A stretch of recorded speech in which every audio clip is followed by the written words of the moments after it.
FreedomToons. I'm a brilliant intellectual. As am I. The two of us are sick and tired of dealing with troglodytes and have moved into a bomb shelter so we don't catch the stupid. To stay sharp, we spend our days pursuing the pastime of true intellectuals, debunking YouTube videos. We are the debunkers.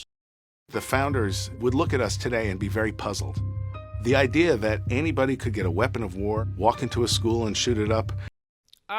Yeah, I mean, they would for sure be puzzled by the shooting up a school part, but they would absolutely be fine with citizens owning guns, given they wrote the Second Amendment.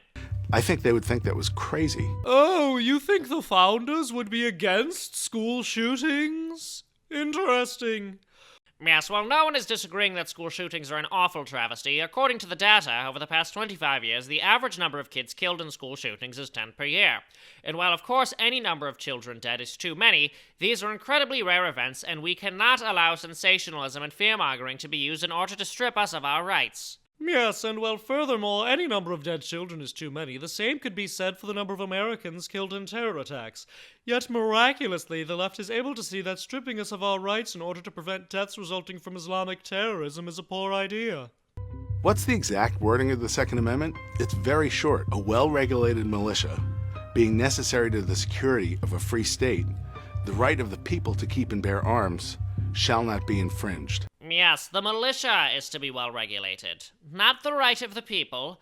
This is highlighted by the shall not be infringed part. And we've been debating about what that means for centuries. No, we haven't. We know exactly what it means. You just don't like what it means.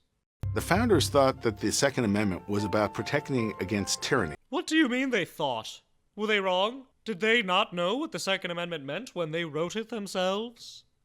They really thought that these militias of citizen soldiers could stand up to a potentially tyrannical central government. But they thought, as they said, that they had to be well regulated. They had to be following the laws. Once again, yes, the militia should be well regulated according to the Constitution. That does not mean the guns used by the militia are to be less powerful than those available to the state. That would defeat the entire purpose. And given that every mentally healthy, able-bodied male should be capable of participating in the militia, it only makes sense that this would lend the citizen the right to keep and bear arms as is mentioned explicitly in the Second Amendment. They would think that we were taking their words and their ideas and twisting them beyond recognition. Sounds like projection. Back in the time of the founding, there were gun laws. For example, in Boston, you were not allowed to have a loaded gun at home because they tended to explode and set fire to the houses. Whoa, just like guns today do. I love how they argue our laws need to change because guns have changed, but the law suggesting it's okay to regulate guns because they might explode while loaded is totally relevant and up to date.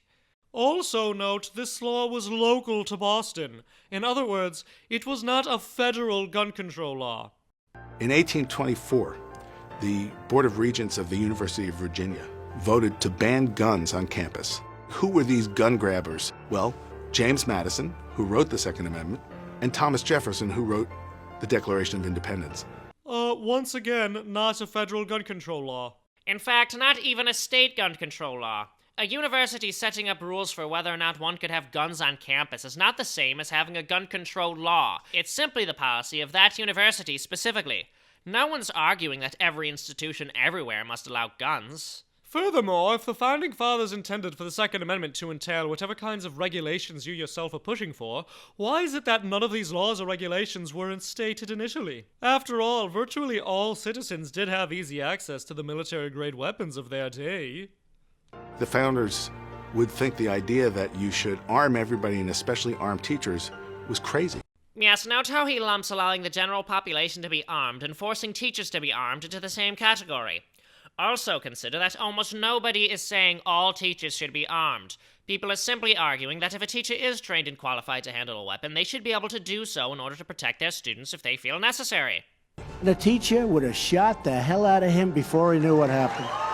The U.S. Supreme Court didn't rule that the Second Amendment reflected an individual right to gun ownership until 2008. Because they didn't have to. This was the product of a concerted, very skilled, 30-year campaign by the National Rifle Association to change how we saw the Constitution. Yes, it's true.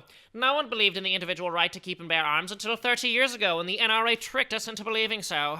We changed our understanding as a country of what the Second Amendment meant, and not because of some dry words scratched on parchment, but because the gun rights lobby poured its energy into changing our view of the Constitution. They want to pretend that it's an unlimited right, that any smart, sane law is an infringement on sacred freedom. Oh, well, if you refer to the laws comprising your own agenda as smart and sane, I suppose one would have to be utterly foolish for not wanting to adopt them.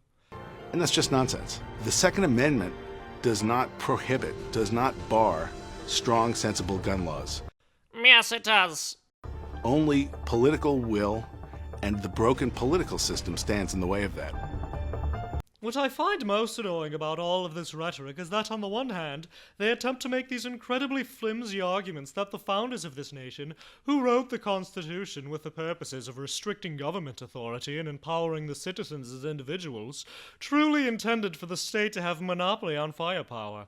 And once it is pointed out how absurd this notion is, they fall back on the argument that the Constitution is a living, breathing document. Yes, if that were the case, and the Constitution were a living, breathing document to evolve along with our society, wouldn't that mean that it wouldn't matter whether or not the Founding Fathers may have been pro-gun control, though they obviously weren't? Given the data from the CDC show that guns in the US are used to prevent crimes far more often than they use to commit them, and that it's unclear that gun control is ever effective, and given that gun crime as well as all other forms of violent crime have been dropping over the past few decades, as well as the fact that there's virtually no evidence to suggest that strict gun control regimes results in violent crime rates any lower than trends would dictate they should be over time, given their pre-gun control trajectory as well as the trends of other nations, might it possibly be the case that gun control would not only be pointless but potentially dangerous regardless of what the Founding Fathers' views were?